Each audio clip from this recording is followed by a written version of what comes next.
So I've been using the new 2016 Retina MacBook Pro with Touchbar for about a week and a half now. Now, I think that's long enough for me to determine whether or not I like a machine. And spoiler alert, I really like this thing. So let's get into it. I'll just come right out and say this right now. I absolutely love the new MacBook Pro with Touchbar. The model that I've been using is the most spec'd out 15-inch that you can buy off the shelf without doing a build to order config. This model includes a Core i7-6820HQ running at 2.7 GHz, 16 gigs of 2133 MHz LPDDR3 memory, and a dual Intel HD 530 and Radeon Pro 455 graphics configuration, coupled of course with a 512GB PCIe SSD. Of course, some of the other standardized specs include the gorgeous wide P3 color gamut 2880 by 1800 Retina display, the new butterfly keyboard, larger Force Touch trackpad, and OLED touch bar.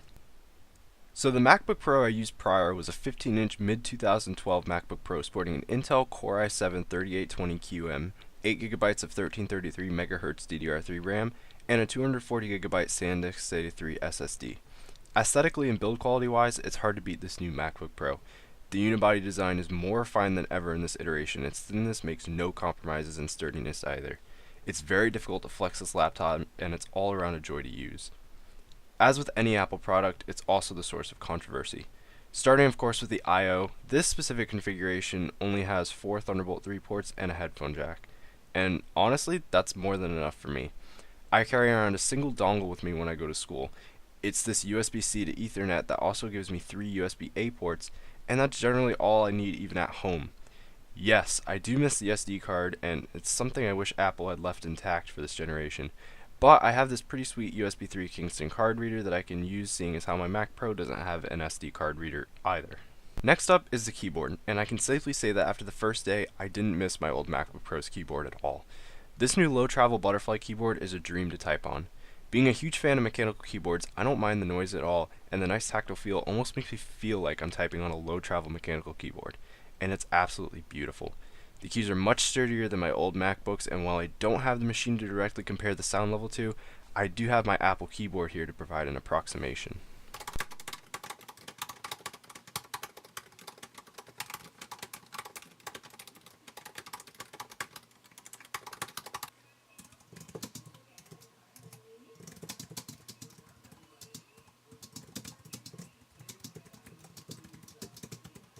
The trackpad is gigantic, but I have to say that the size combined with Force Touch makes a pretty nice experience.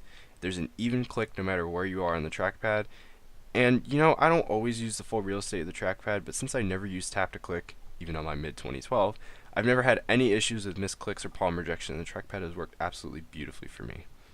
So next up is the touch bar, and my verdict on it is it's eh. I don't hate it, and I don't miss the function or escape keys. The touch bar is really forgiving with where you hit the escape key, so muscle memory in games or Vim works beautifully here. But I do have to say that in its current iteration, I'm just a little underwhelmed. It's a cool concept, but I can't help but worry about screen burn-in over time since it's an OLED screen.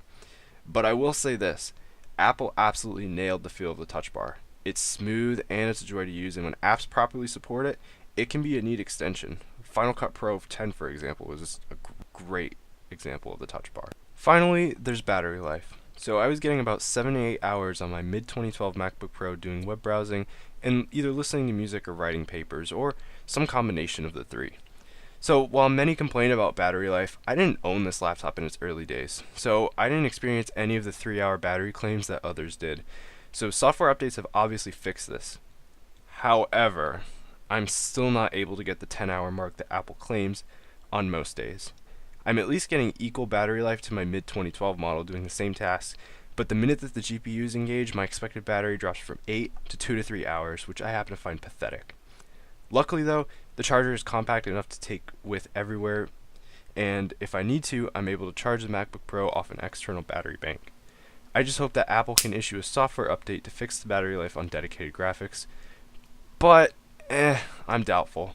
So I'm not expecting 10 hours using a high-powered Pro graphics chip, but I would like to at least get the 4 to 5 hours I got with my mid-2012 using the GT650M.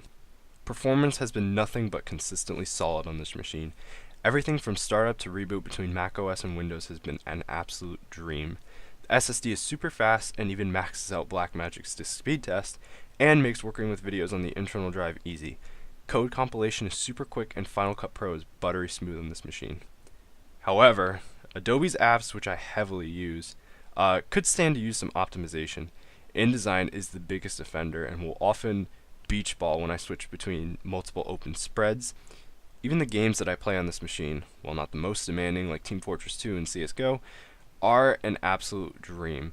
They run beautifully at the 1680 by 1050 target resolution, and I'm able to either max out or keep my graphics on high with little to no issues.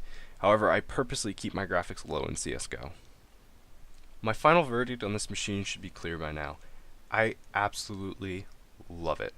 But you must know it's definitely not for everyone, especially at such a high price tag. The configuration I have normally runs about $2,800, but I scored mine from Best Buy open box for just a little over $2,600. But still, if this machine is offered to you or you can get a great deal on it, I would not pass it up. And there's plenty to love about this machine. Even the speakers, which, oh my god, they're amazing. Dude, these speakers.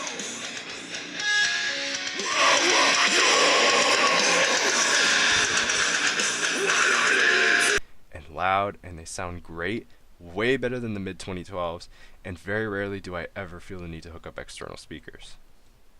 So, that's it. I hope you guys enjoyed my review of the 2016 MacBook Pro. If you did, leave a thumbs up. If you didn't, dislike. Until next time, guys, I'll see ya.